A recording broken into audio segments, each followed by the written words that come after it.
everyone, and welcome to our hashtag Female Boss mini YouTube series. Today we have the lovely Danielle Gaffney Plooy. Danielle is an amazing female boss and entrepreneur who is the founder and manager of three incredible businesses in the Dundee area: Uppertunity, Serendipities, and ReBoutique. Danielle has been incredibly successful, and each of her businesses aim towards helping a social or environmental issue. So, hello, Danielle. Thank you for joining us this morning. Hi. Why don't you start off by telling us a little bit about yourself and about your businesses? So my name's Danielle. I was born in South Africa and I've lived in Scotland now for 12 years.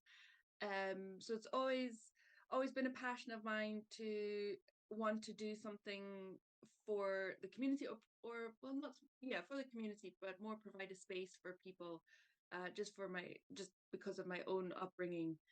There was difficulties and I always thought if I had just somewhere to go, they would help. And I'm a massive advocate for helping to fight climate change and fighting equality. So they came about. Opportunity stemmed from me working with people with additional needs and finding that there wasn't really anything to help progress or help develop skills or confidence. We were just sort of walking around, going to the cinema, and we did some baking and art. And I thought there's so much talent here.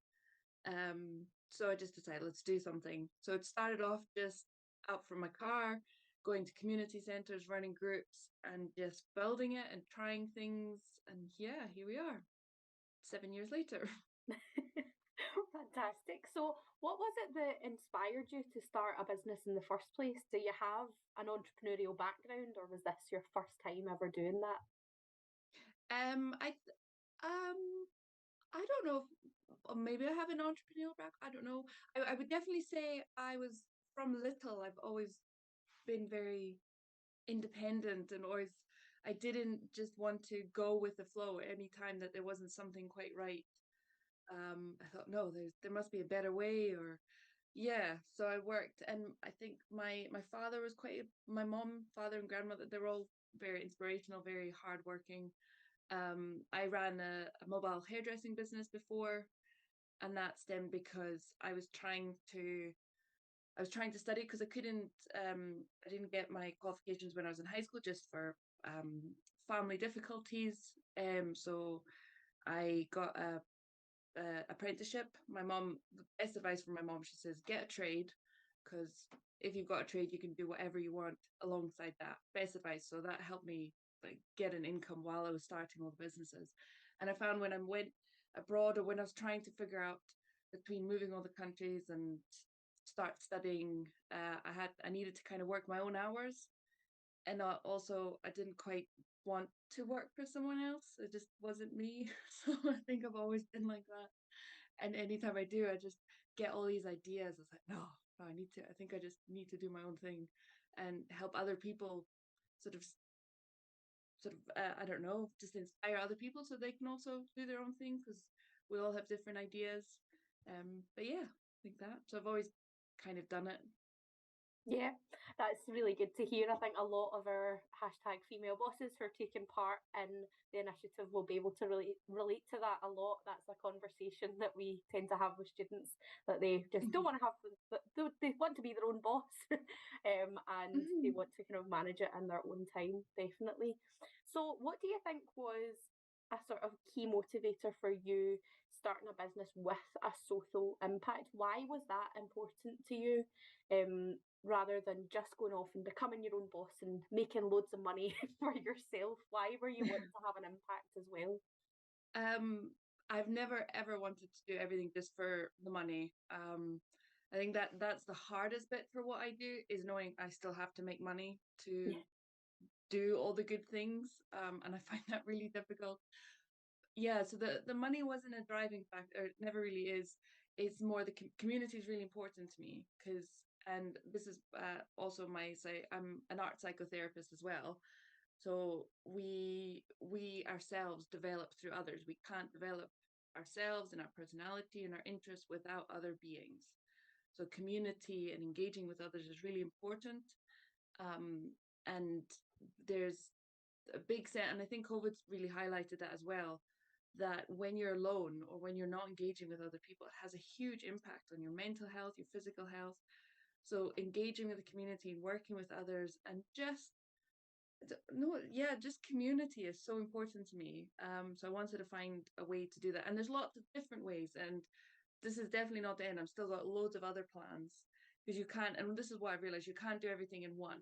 So like ReBoutique will look at the environmental side but still help people. Here we support people with additional needs and mental health barriers. um so yeah, you can help lots of things. It's just trying to find the right setting. But yeah, the community and just the environment, the whole earth is just important for me. And then I need to remember, oh yeah, we need to make money. So it's every day is that fine line of yeah, walking that tightrope. Yeah, it's about the balance, isn't it? Because Yes. you need the money to be making the good happen. So Yeah. what would you say is the thing that you most enjoy about running your businesses?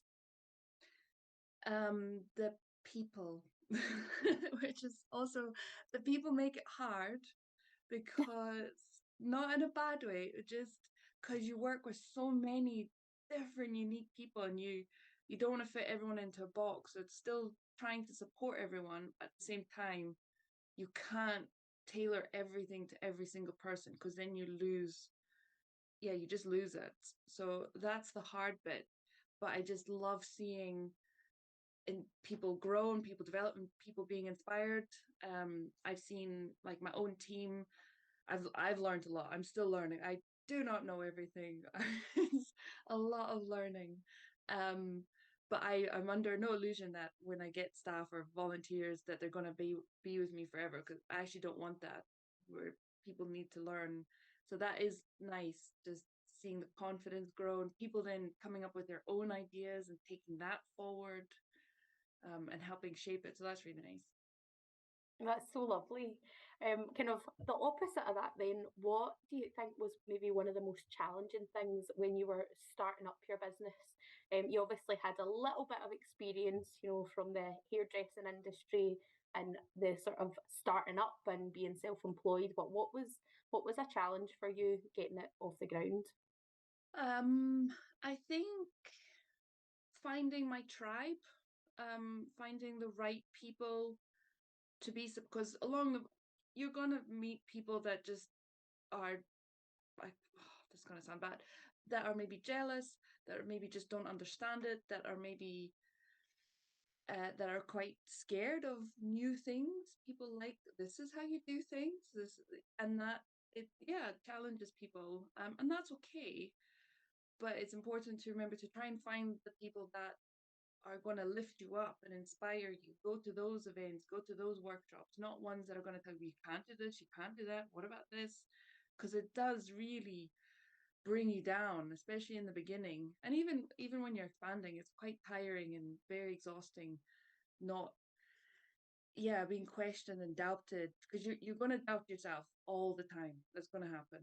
So it's really, really important to surround yourself with a good tribe, a supportive tribe. Yeah. I think that's really, really good advice, especially because that's something that we really want to instill within our students, especially in the Female Boss programme. We're a community for each other where we can all support one another. So yeah, that's been great hearing a little bit about your business. Just before we finish this up, it'd be great to hear any hints or tips that you could offer our students that are looking to start their own business. Lots of the young women taking part in the hashtag Female Boss programme have got an idea. They're maybe very, very early stages of developing that idea. What advice or hints and tips would you give them? um be prepared to fall. That's okay. It's not, I don't believe in mistakes or failing. That's not a thing. I've actually got it tattooed to me as a daily reminder that it's about the journey. It's not the success or failure. It's gonna keep learning, you're gonna keep growing. So be open-minded, and sometimes put your ego to the side, because you might start and think, well, this is how you're supposed to do it, this is what I want. And it might change. Actually, it might not. It will change. Things adapt. So just kind of put your ego to the side and accept, okay, I need to adapt here. Definitely, I think the biggest one is surround yourself with really strong, not strong, supportive people. Go to those networking events, and also realize some networking events are just not going to help you. So that's okay. So do think about that.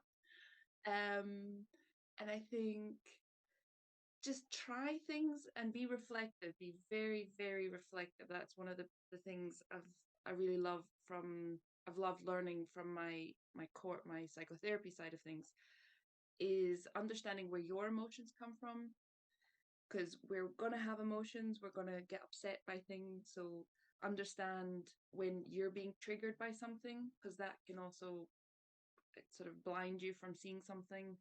So weekly, I definitely not daily, but weekly, just sit with yourself, what you're feeling, how you're feeling, where you're feeling it in your body. And yeah, regularly check in to see, why am I doing what I'm doing? Because you can go off course quite quickly, especially when you're trying to do something for the good and you're also trying to make money. You can often sometimes forget that. So weekly basis, why am I doing this? Is there actually purpose to it, or am I just falling into the rat race again?